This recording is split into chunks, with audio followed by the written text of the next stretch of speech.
and we'll just sit and chit chat for a bit. Yeah. And we'll check it on my end too to make sure it's up. Okay, and we'll just sit and okay. Looks like it is live. And Yay. I'll double check it from my phone. Yep, there it is. Live. I'll put a comment on it. It says okay,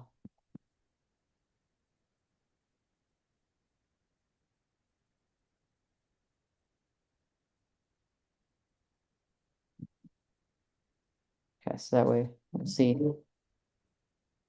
what happens here.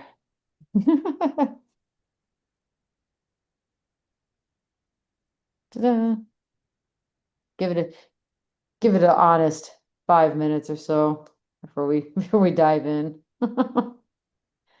Yeah. It is different And doing this from remotely, but at least we got able to get it in. Finding time. And then here's to next week so we can get the our guest in. yes. Yeah, Mike approved. Yeah, I 'cause am really excited. I am super excited about it. that would be a really good talk, talking about magnetosphere. Yes. So he is planning to cover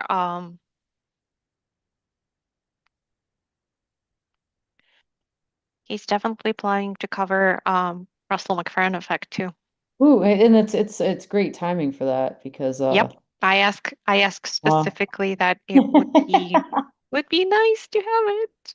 Please, please, please. yeah, because we're gonna head right back into that.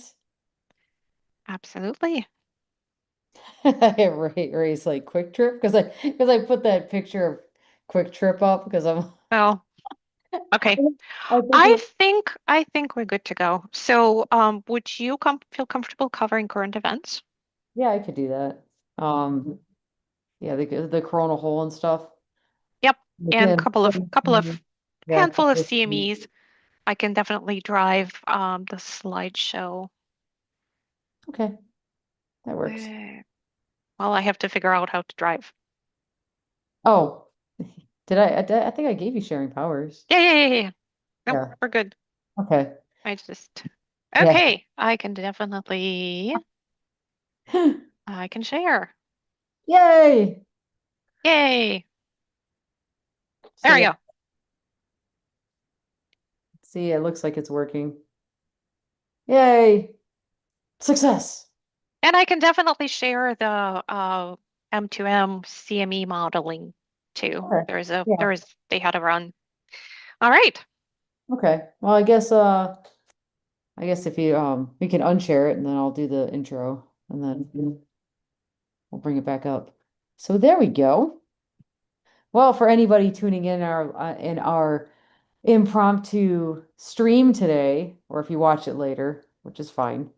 Um, it's been a whirlwind of a couple weeks. We weren't here last week because I just couldn't carve out time to do it with the not so great internet that we had in Maine that could barely could it could barely handle phone calls. So I wasn't going to try to tax it with video streaming. I should have brought my Starlink. I almost did, but I didn't. So anyway, lesson learned. So we're here. I had to drive from where was I? I was in Toledo yesterday, and now I'm in Grand Chute, Wisconsin. If anybody knows where that is. I just like the name of it. It sounds funny. It's by Appleton, but Grand Chute. And then there's a little town called Little Chute. I'm There like, has how to be one. cute. It's so cute. So arrived here today, working out here, and so we figured we'd cover some current events and stuff about the data blackouts and things that we've been experiencing the past couple weeks, and kind of addressing some of those issues. Because that's you know the chatter going on in the internet. So I guess we can bring up our little slideshow and get going here. Yay. Yay! All right. Yeah, I like the title too, because dancing in the dark. Well, we shall find out about that. But Yeah. let's get started.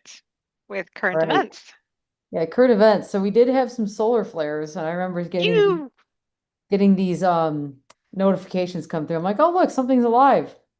And there was but there is some possible CMEs, and it's been modeled, and I think we have the Hux one in here, right? We do, and this Yeah. one was really a challenge to model because unfortunately chronographs were not really Yeah. available. There Mhm. was nothing in Go's compact chronograph, the C core, and both STA and Soho were not available for this time. So Fun. um, yeah, that was really challenging. So Met Office still posted a low confidence forecast. So they're really great at discussing certainties, well, more like uncertainties, and they will comment if it's a low confidence or they're fairly confident in the forecast. So this one was low confidence, maybe arrival. There was also filament eruption just next to that active region, which has been active. It has some complexity, so it's been posting flares, so to speak. I So possibly arrival, we really don't know. guess we'll So find out. that's one.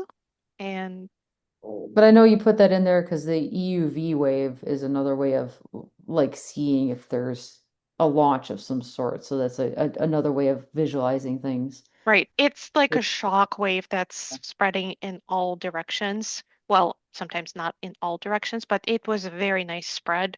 So Mhm. fairly even in all directions. So possible CME launch, maybe narrow, maybe none.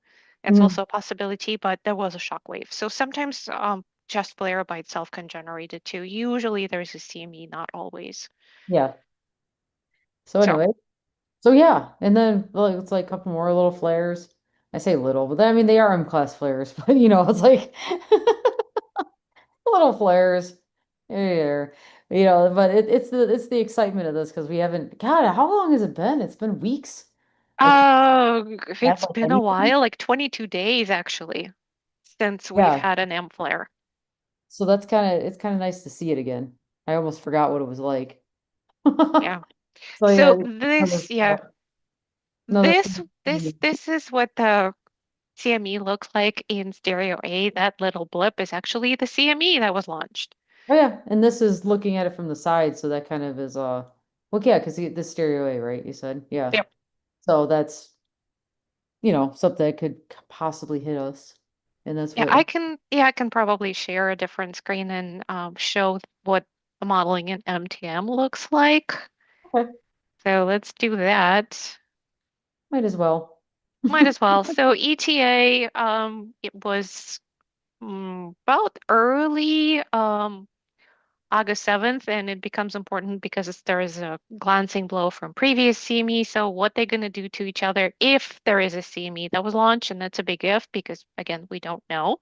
But this is what was modeled. This is my favorite game. Can you find a I know. CME? I'm like, I don't even see it. Like what? It's there. It's definitely there. So if you watch this carefully, you see this little blip coming. Yeah. That's the CME. Oh my word!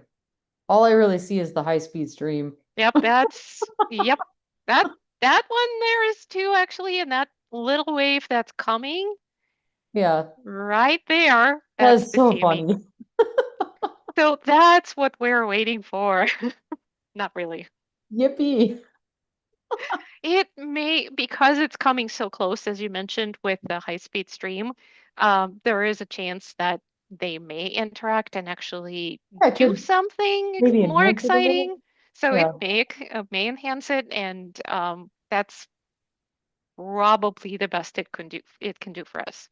So let's keep going. let's keep So, going. So I think that should lead us. Well, actually, it leads us into the Hux model. I was going to say into the coronal hole, but I think that's the next slide. yep, that So, is the next slide. yeah, so here's the Hux model. As you see, there's quite a bit of uncertainty with this, which is to be expected. I like the wavy. It's like, Yeah, and fairly low confidence. yep, Yeah, look at the number of hits out of 500. So we're talking about 10%, 10%. then 5. Three, I definitely would say there is a lot more confidence in the Mhm. coronal hole doing something than, This, yeah, than the CME doing something. yeah. They probably gonna interact and we shall see what happens, but I am definitely more confident in that coronal hole. It's on. Yeah. So yeah, it's as you can see here, it's just pretty much trans-equatorial, so that means it will come here. Yep. You just gotta wait for it, and like we like posted there, likely around 8/8. Yep. So Yep. this is a previous rotation. So this is July 9th. And Oh this yeah, yeah. is current, so it's still rotating. It probably has transequatorial component. It looks. Southern extent got cut a little bit, but there is still extension that will be geo-effective, and we may see some storming coming earlier with the best part coming a little bit later. So It, probably end of this week sometime. it looks pretty pretty much intact still. So other than Yeah, like it's still there. other than It's you said that southern part being cut off, but like yeah, a lot of the it's features are still there. Yep, definitely. Transequatorial feature, I think it's still there.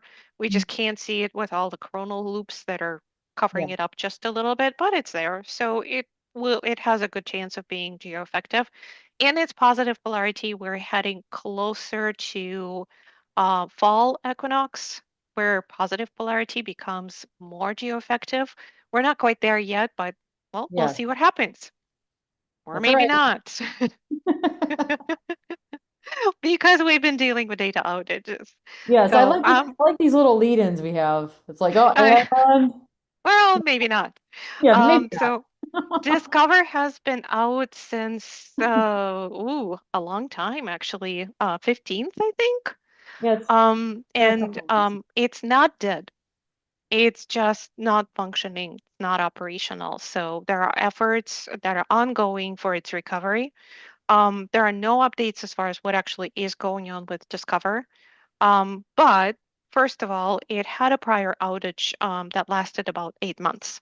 And it was an issue with altitude control system, and there was a successful recovery. So it's been operational for over 5 years since recovery, but it was out for quite some time.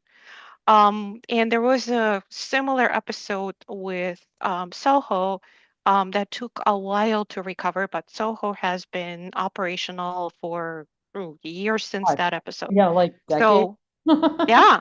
So I am still very hopeful for Discover Recovery, and it would be helpful to have it handy until we have Swiffle L1 and IMAP, but we don't know when they will become operational, probably sometime next year, because launch is currently set for uh, after September or Yeah, late September. So that's probably going to be late fall of this year. And it takes a while for spacecrafts to actually reach L1, set up a stable orbit around AWOL L1 because they just don't sit at L1.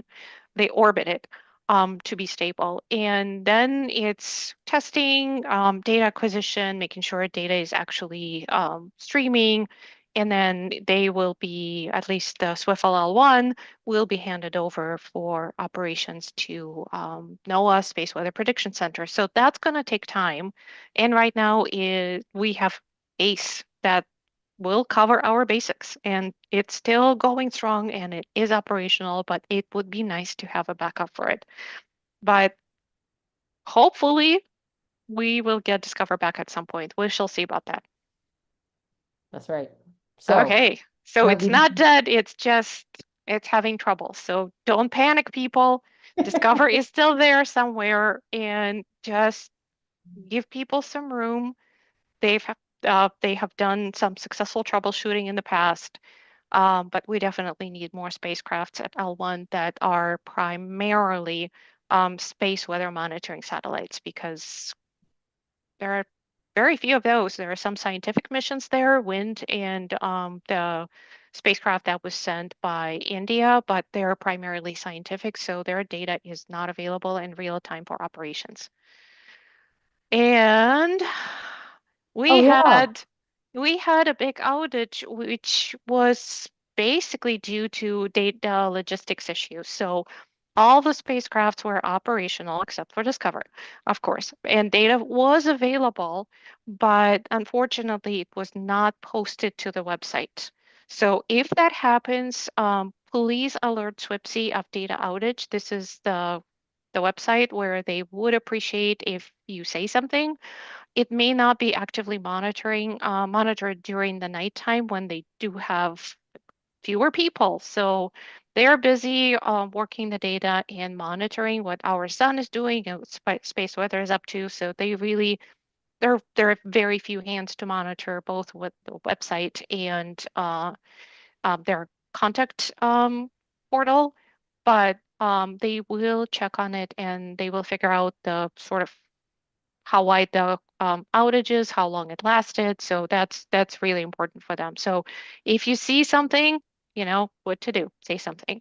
Yeah, Send some information to SWIPSI. isn't that a common saying? If you see something, say something. Exactly. But this is where you should say something. So it's they do have a portal and just put a comment there, send some information. If you have the timing of outage, when it started, it would be really helpful for tracking. That's our All PSA. right. But yeah, everything was available. It's just the data was there. It was just not flowing to websites. So that happens. Websites have issues. Yes, they It do.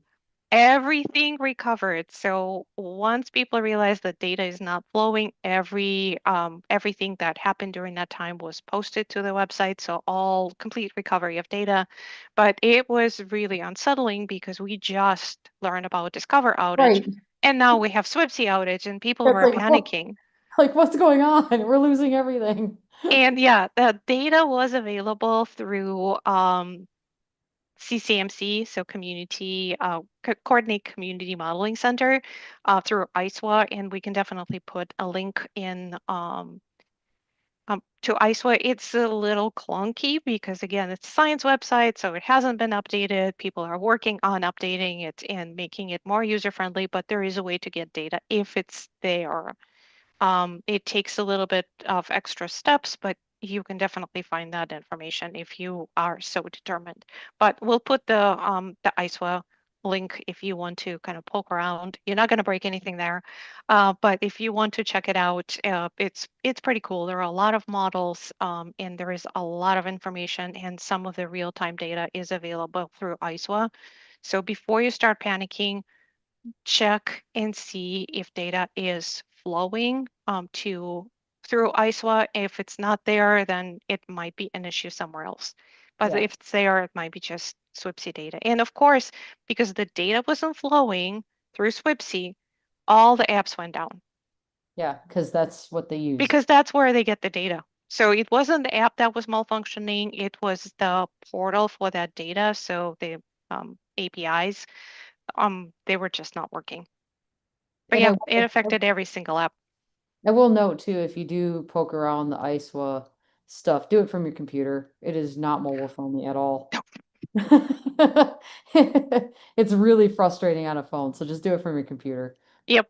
And just like any other scientific site that's really not designed for mobile, not Oh, mobile friendly, Solar Orbiter has the same issue. Trying to get any information from that, it's really problematic.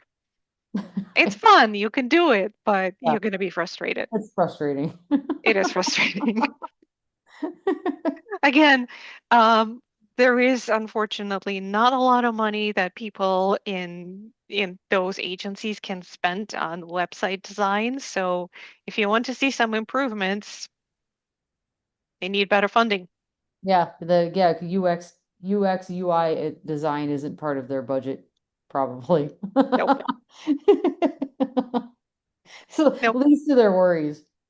Yeah, for sure. Just having real-time data is big enough, and Right. a lot of those websites are just built together as sort of an afterthought, like, well, might as well just post it because that data is available. But yeah, it's not particularly user friendly and not very mobile friendly. All right. So then we had more outages because we had a data gap in ACE. So again, there was a lot of freak out. We're flying blind. Oh my God, what's happening? So ACE is being tracked by several ground stations. And when there is an issue with receiver on the ground, and we know it's probably an issue with receiver because first of all, data is flowing at other times and other data like plasma data is being transmitted. So that was a short blip. And well, you see BZ probably flipped during that time because it was heading to minus 10 on a Tesla and then it went Mm. positive. So something happened here. But when you look at other things, you see the speed going up, you see density dropping. So this is pretty classic coronal hole signature. Temperature was going up too. So you know something is up there. And if it's your nighttime and when you see that drop, you probably should be heading out and kind of picking the spot to catch a substorm. Because again, this is kernel hole. But again, typically it's not a problem with ACE. It's more nobody on the ground can hear it for whatever reason. Either there is no ear or something is messing up the transmission. But nonetheless, that's just a data gap. ACE will recover. We will be fine. We will be okay. We will be okay. So are we truly flying blind? Because I see that, well, we've seen so much of it in social media. Discover is out, ACE is out, Swipsy's out. So are we truly flying blind? For us, first of all, as we found out, Swipsy website was down for technical reasons. So forecasters had the data, they knew what was happening. But this is the current monitoring fleet at L1. SOHO is being used primarily for coronagraphs. There is additional data on solar wind speed and density. So if you want to find it, you can find it. You're Mhm. not going to know what the interplanetary magnetic field is doing, the IMF, which is important for aurora chasers, but at least you're going to see whether or not shock is coming from a big CME or there is kernel hole that's in play. We can definitely use ACE and Discover when the data is available. And again, tracking stations are on the ground and ACE is handed over because we rotate through night and day, and ACE is always transmitting on the day side. You can't catch it on the night side. So there has to be handover on who is listening to ACE. And there is a tracking schedule that you can find. So if there is a station that's really having issues, you'll know who's supposed to be receiving data at the time. But the data that we get from ACE and Discover is primarily IMF, which is important for aurora chasing, solar wind plasma, which is speed and density, and we see what particles are up to. Yeah, It's important for chasing, it's important for space weather monitoring, but that's not the only thing that's doing all the monitoring. Will we actually miss a big event? no. Not likely. Flares are monitored at several levels. So there's GOES satellites and they monitor X-ray flux. So if there is a big flare, that's going to be picked up there probably first before anything else lights up. Ground magnetometers see a very cool magnetic crochet signature, which is a discussion all by itself. Yeah. But big Yes. flares do show up on the day side magnetometer data. It's really cool. And that's Um, usually with something quite big, so. Yeah, usually if it's a big flare, even if GOES is not showing it, we're gonna see it on the day side magnetometer. So night side magnetometer for aurora chasing, day side magnetometers, they show what the magnetosphere and actually ionosphere is doing too. So this is how the big flares actually show up there. We're going to see a big event. If it's really big CME launch, we're going to see it in SDO. We're going to see it in SUVI, which is GOES. They're both watching the sun. And we're going to see the chronograph. So SOHO has a chronograph that's operational right now at L1. Stereo A is kind of moving around the sun, so sometimes it's helpful, sometimes it's not helpful. Sometimes it shows a side view of what how CME was launched. But we have a chronograph on GOES 19 at this point, so that's additional instrument that has been used ever since it was put in place, actually. So since it became operational, I often see it mentioned in M2M modeling, and same goes for Met Office. They do review that data, so that's our additional eye on the sun and on CMEs. And finally, we're going to see huge solar radiation storm. A big CME launch, particularly Earth-directed, is going to launch a lot of particles, and they often do arrive ahead of the CME. So we can pick it up in GOES proton flux. Mm-hmm. Finally, for CME arrival, even if there is nothing at L1, yes, we're going to have very late warning, but we typically see it in GOES magnetometers. We will see it in proton flux as well because it typically goes up when CME shock is arriving. That's usually the time when particles peak, at least in EPAM. Same goes for GOES proton flux. So we'll see that something hit us. And we will see change in ground magnetometers too. They do react very strongly to very strong CME arrival. So we're not flying blind. Yes, it's nice to have solar wind data from L1. There are active efforts to put more monitoring spacecrafts there. Primarily, it's Swivel L1. That's going to be exclusively space weather monitoring satellite because everything else was launched essentially as a science mission and sort of converted to more of the, okay, let's monitor Right. space weather too. But we will know when something big is coming that might affect the infrastructure. We're not going to miss it. Which is good. Yeah, Yep. really the only thing we're missing is solar wind data. Yeah. Yeah. So, I they, mean, it's great for yeah, Aurora. It's great for protecting infrastructure, but that's not the only thing. yeah, it's not the only thing. There are multiple systems that will tell us what's going on It just, we won't have as early of a of the heads up. warning. Well, Yeah. we probably will to some degree because again, if we see a huge flare and Hmm. we will see something big being launched, SDO will show if there is a big launch.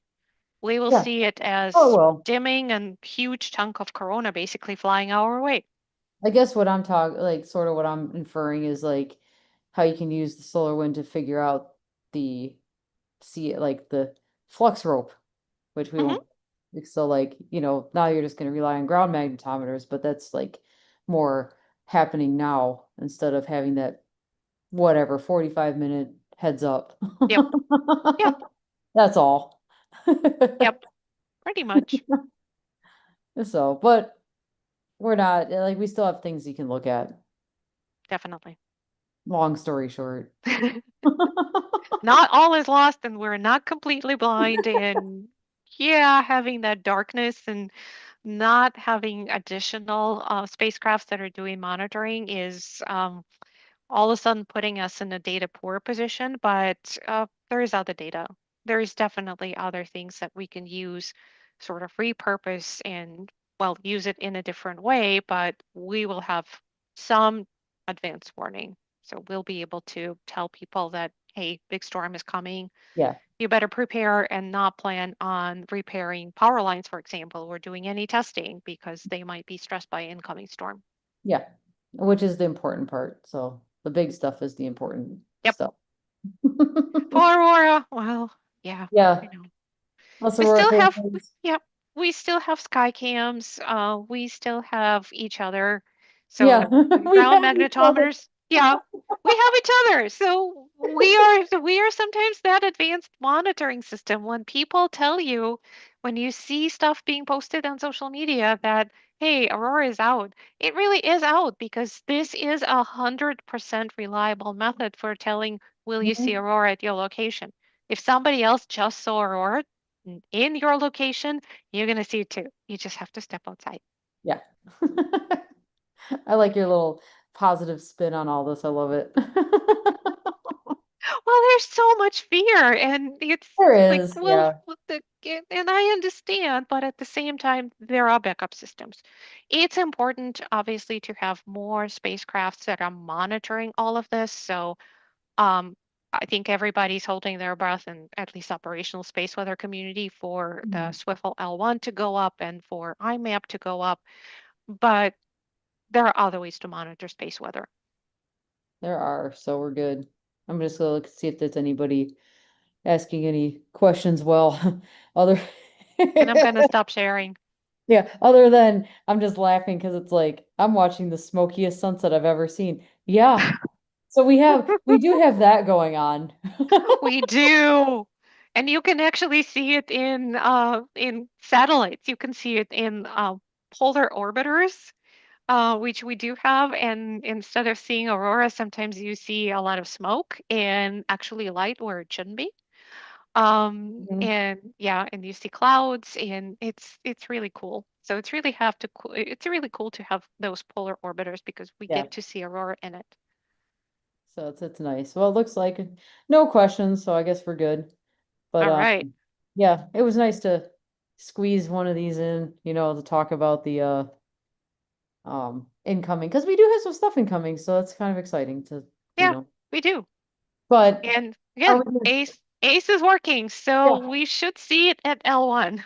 yeah. Are we gonna see anything here though with all the smoke and the moon? I don't know. I Uh, guess we'll find out. I I am not that I'm not that thrilled with that tiny little thing coming. Again, that's the shock impact. So that's what modeling is all about. It's the shock and what kind of impact you could see from the shock. The rest of it, how it shows up and how it plays together with coronal hole, we don't know yet. Yeah. We'll have to wait and see. So anyway, that's our stream for the day. Hope you guys got something out of it. Oh, we have a stream this weekend. Yes. So I'm just gonna put this out there because I'm super excited about it because if Tanya informed me that he has a really good way of explaining really complex things where people like me might be able to understand it. And it's And like, people like me. yeah, and it's like the complexities of the magnetosphere and Russell McPherson effect and how everything's all these vectors that just make my head explode. So I'm really, really looking forward to this. So hopefully you guys will be here. And I'm crossing fingers and toes that I can make this work because I will be sort of working that day too. But I think it'll work out. So And it's going to be earlier than yeah, usual it'll be a little because earlier than usual because our lovely guest is in the United Kingdom. So we didn't want to force him to be doing a stream at 2 a.m. to appease our time zone. So it's going to be what, yeah, 4 p.m. Central, I think is what. 4 p.m. Central, and that's actually 22, so 10 p.m. Yeah. So UK time. it's So still pretty he's late for he's him. yeah, it's still pretty late. So Professor Mike Lockwood is coming on Sunday. I am super thrilled about it. Me too. So we'll leave you all with that, and hopefully we'll see you next Sunday when we talk about the intricacies of the magnetosphere. It's a magnetosphere and substorms Yes, actually. So it's even better. substorms, aurora, and Russell McLaren effect. So it'll be fun. Sometimes. All right. I will let you all go now. And thanks for tuning in. I know this isn't our usual time, date, or anything. So appreciate those sticking around. And we will see you next week. Right. Bye. Bye.